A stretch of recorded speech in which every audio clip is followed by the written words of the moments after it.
Hey everyone, Dockwell here, and welcome to another one of my Dota 2 hero guides. Today we're going to be taking a look at Bloodseeker.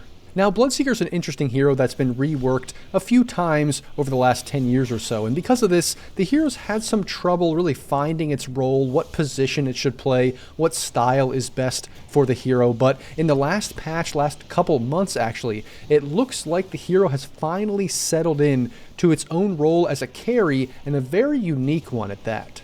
Now, how exactly do you describe Bloodseeker? Well, it's kind of difficult because this hero has pure damage, magic damage, right-click damage, a silence, a vision and move speed spell, an attack speed spell, an anti-mobility spell. He does AoE damage, he heals, he does damage to himself. It's really difficult because he does so many different things, and that's really the key, is getting all of that stuff to synergize and work together.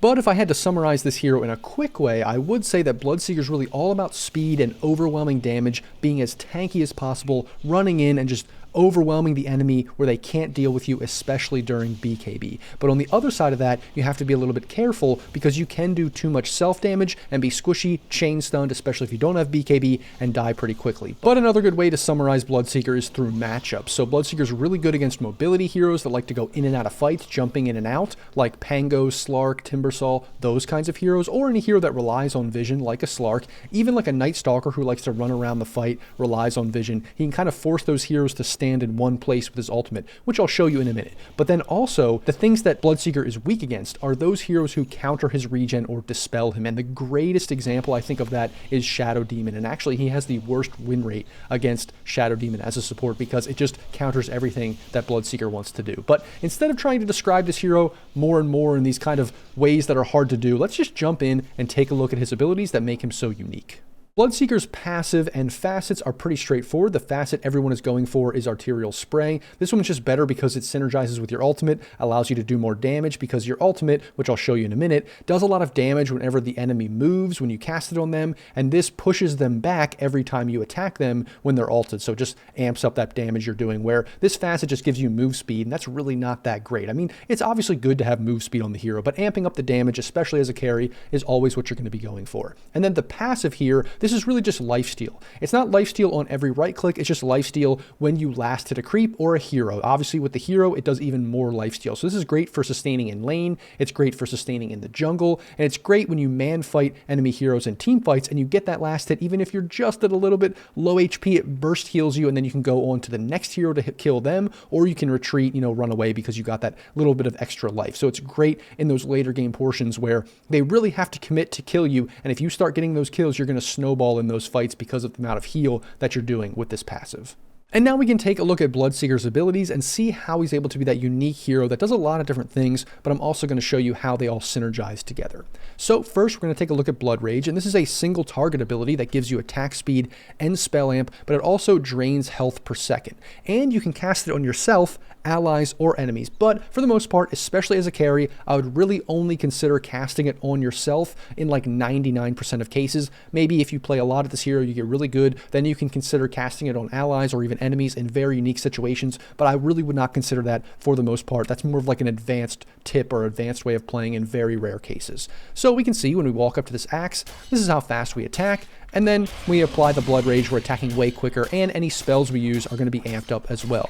And you can see at level 14 with this maxed out and absolutely no items, that's really not a lot of self-damage that you're going to be taking there. So even though it has a negative aspect to it, it's really not that big of a deal in terms of the negative aspect. You're going to want to be using this ability pretty much every time you're going to be going in and right-clicking people because it amps up the attack speed, amps up your damage, all that kind of stuff, and the duration is the same length as its cooldown. So you can basically have Blood Rage on yourself at all times as long as you're not silenced or something like that, or stunned, obviously. Then next we have Blood Right, and this ability is an AoE ability. You can see it has a decent cast range there, and basically what you do is you can put it on the ground anywhere in that AoE, and then it makes these markings come out, and then after a short delay, it disappears, and any enemy or creep in that AoE is silenced and takes a decent amount of damage. The other thing this ability does, it also gives vision. So if you need vision to cast your ult or anything else, or just giving vision to teammates, you can cast it in fog there, and then it gives vision for a decent amount of time, which is pretty good in general to have a vision spell on this hero. But this is really your primary way of securing last hits in lane, range creeps, because if you put it on the ground, the enemy doesn't really want to get silenced or take damage, so they're probably going to run away. Or it's a good way to do damage if they are retreating, they really want to go to tower you can put this in front of them. If you can slow them or stun them with allies' abilities or something like that, you can do that extra damage, silence them. It can be really good against certain specific heroes. This is also the main way you're going to be farming, especially early on. When you max this out, it's great for taking creeps in the lane, pushing the lane, doing farming in the jungle if you can hit multiple camps at once, or if there's stacks, obviously you can do a ton of damage that way as well. So it's really good for that. And combine that with your passive, you're probably going to be able to sustain in the lane for the most part and not really have to get any kind of regen item or anything like that. Then next we have Thirst, and this is a passive ability that basically just gives you move speed. In the past, it used to be the ability that would also give you lifesteal. They also had lifesteal here on Blood Rage at one point at different times, but now that you have the passive that gives you the lifesteal, really this is all about move speed and also a little bit about vision as well. Basically, whenever the enemy takes damage, you get more movement speed. So you can see my movement speed here is 285. As I start hitting this axe and he decreases in health, I just get more and more move speed. But the other big thing is that once this axe, I'll give myself, just a random damage item. Once this axe takes a bunch of damage and gets under 25% health, which he is right now, I will get permanent vision over this hero no matter where he is. So now he's in fog. I shouldn't be able to see him if I was just a normal hero. And let's actually regen him up to max, and then you can see that I won't see him anymore. But right now I can see him in fog throughout the whole map no matter where he is, and he has this little debuff there that's saying that I can see him because I have this passive Thirst. So that can be really good against heroes like Slark, especially who love regenning when you don't see them. It's basically one of the main counters to Slark in the game. So now he doesn't have less than 25% health. I can't see him anymore. He's regenning up. So now I can only see him when I go into the fog. So it's pretty straightforward there with Thirst, but this can be very, very good for running away from fights if you're in trouble, once a bunch of heroes are low, or running people down at the end of fights. Is really hard to run away from Bloodseeker. And then obviously when people are low and you do get vision of them, if they're an invis hero or something like a Slark, you can always run them down, which is going to be really, really good just later on in that game when people are low health trying to escape from fights. And then Bloodseeker's last ability, his ultimate, is Rupture. And basically this is a single target ability that you're going to be using on the enemy. So you can cast Rupture there on the enemy. They take some damage initially, and then whenever they move, they take more damage. So it kind of incentivizes these heroes to just stay put. And that's why it's really good against mobility heroes like Pango, like Slark, like Timbersaw, who are just moving about in the fight a ton, jumping in and out. Even a hero like Nightstalker, like I said, who wants to get in and out. It's not that great against a hero like Storm Spirit, though, because he is invulnerable when he's jumping. He doesn't walk a lot. So if a hero uses an ability to like blink or walk in a certain direction, that is really good against them, but not if they're invulnerable. So just keep that in mind. But Pango, even though he's technically BKB during his ult, this is pure damage. So it cuts through that BKB, which is why it's really, really good against pretty much any hero. As long as you get this on them, they can't just pop BKB or something and run away. That's really not what they can do. If they're an Ember, or maybe if they're a Storm, sure, it's not going to be that big of a deal, but then you just won't cast this on them. There's always going to be a hero that wants to have mobility in the game that this is going to be good against. Pretty much no matter what, there's going to be a hero that this works against and kind of disables what they want to do in fights. But then also with this amping up your pure damage and your spell amp as well, this is really good when you can cast this on an enemy, cast this on yourself, and then they take even more damage when they walk. The other thing is, like I said, with the facet you're going to be picking is Arterial Spray. When you cast this on them and then you run in with the Blood Rage on and then you hit them, they will take even more damage. So I'll show you this now. You can see that every time I attack, the axe is pushed back and he takes a little bit of damage because he's moving. So this combo altogether is extremely good. And then the other thing that you can combo with this is when you ult, usually you follow that up immediately with a Blood Right because they need to move, but they don't really want to move because they're ulted, but now they're going to get silenced and take even more damage from Blood Right. So basically what you do is you just use this. You probably have Blood Rage on, you cast this down, and then you start pushing them back, and it's really, really hard for any hero in the game to survive that. They need to have some kind of save, heal save, or maybe, Astral Imprisonment from OD or something like that, Disruption from Shadow Demon. They need something to save them for the most part, because if you can get all of this on them, run in and hit them, they're probably going to die. It's really not going to be a good thing for them to try to man fight you because they're probably going to lose that man fight in 90% of cases. And so that's how you can combo Rupture with all of these abilities.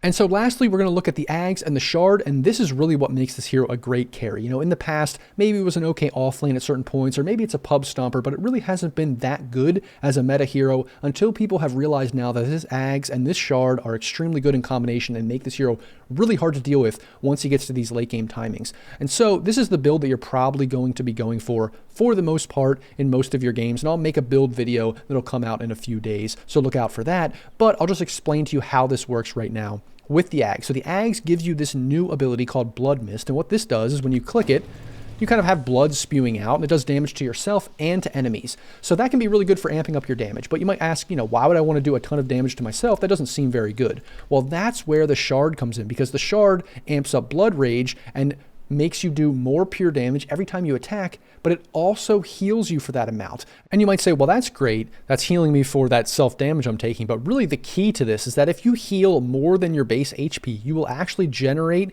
a shield that will protect you from even more damage. And you can amp this shield up and keep it going for so long that it's almost impossible to kill you. You almost feel like a Medusa in this way, where you just have infinite HP. It's almost impossible to bring you down, because the more you heal, the more this barrier is going to be going up. Now, the barrier does corrode or erode every second, but still you can keep healing even more, and then it's kind of insane to deal with this hero once you get into that snowballing version when you go into team fights. And really the key is to actually have the shield up before the team fight even starts by killing creeps in the jungle or something like that. And so that's how we're going to combo this together. So I'll show you that really quick.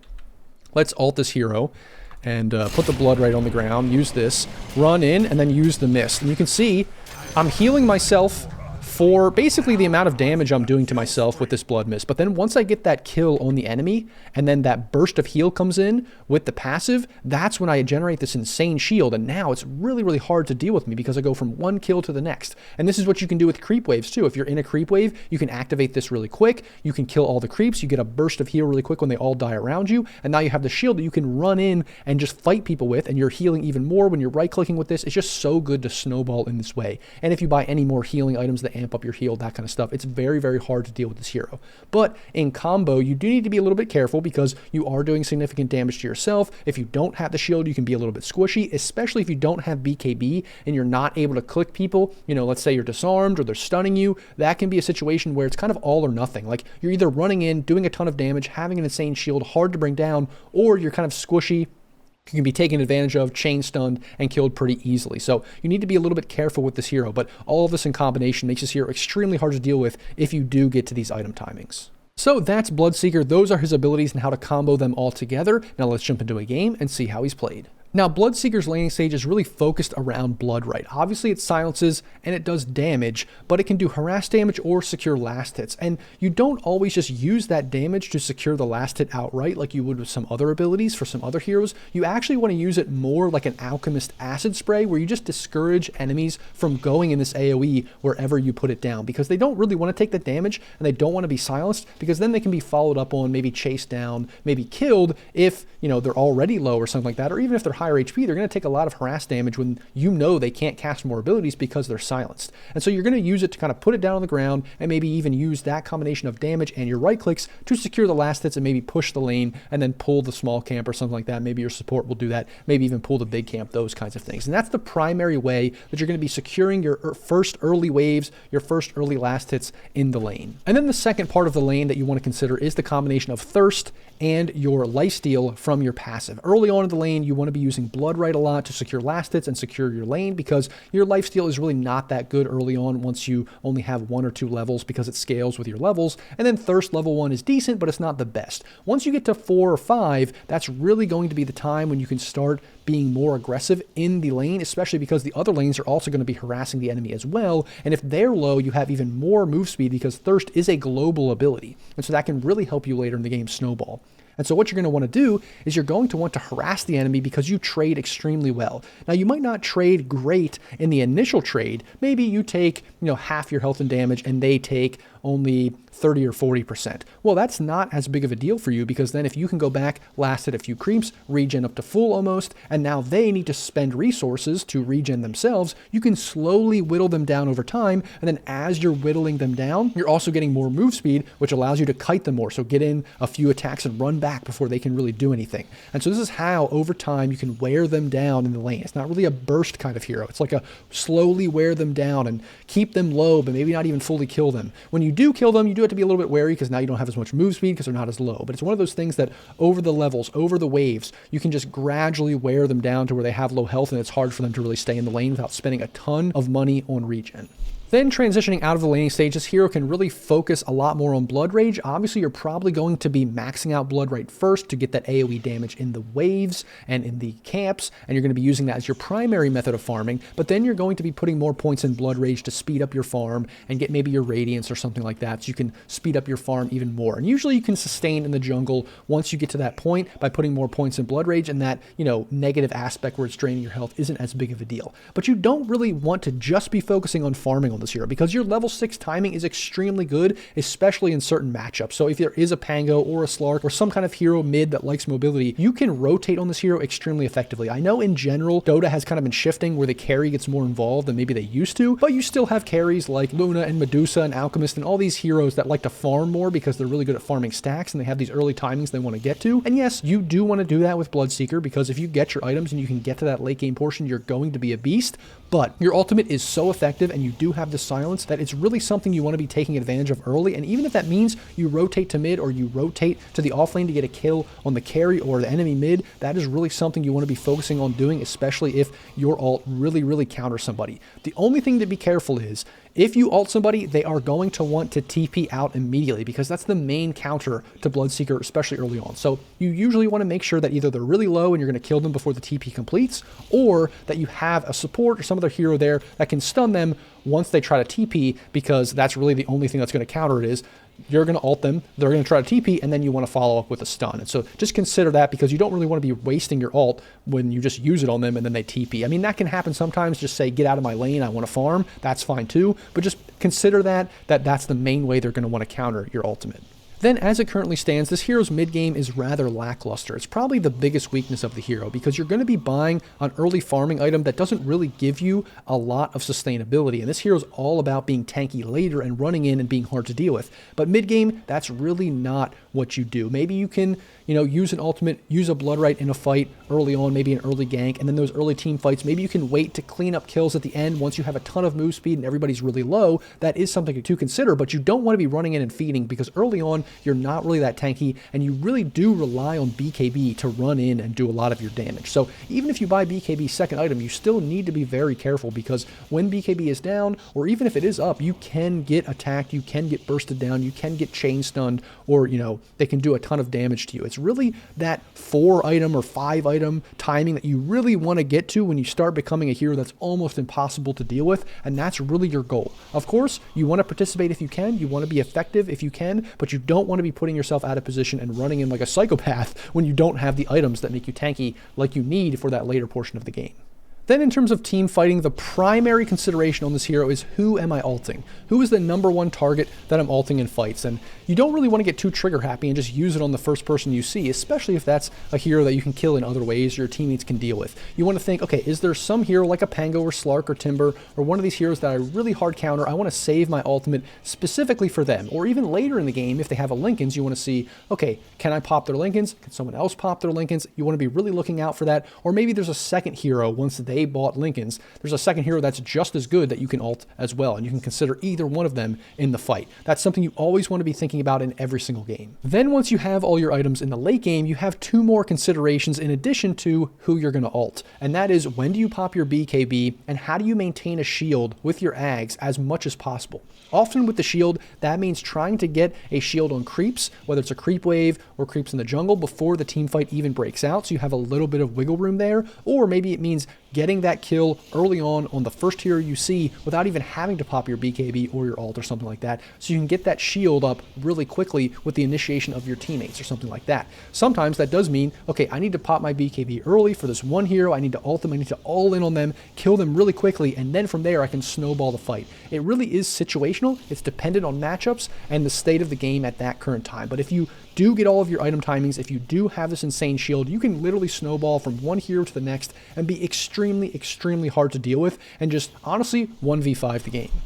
And then the flip side of that is, you can be extremely hard to deal with. You have all your cooldowns, you're running in, you're bouncing from hero to hero, just killing everybody. Or maybe you popped your BKB too early, or the enemy's respawning, or they bought back and you don't have a shield and you don't have ultimates. In that case, you need to be careful because you can be kind of squishy. You can be brought down. You're maybe not going to do as much damage if you aren't able to pop your mist because you don't have the heal capable of, regenning up. You're not going to be clicking for that much. So you need to be careful in those situations. So that's why this hero is kind of all or nothing. And so to get the most out of his potential, it comes with experience and precision to really maximize going in at the exact correct time so you can snowball as much as possible without being chain stunned and brought down without your shield and your ults and your BKB. And that, everyone, is my Bloodseeker guide. If you liked the video or found it helpful, don't forget to like, comment, and subscribe. And as always, guys, thanks for watching, and I'll see you in the next video.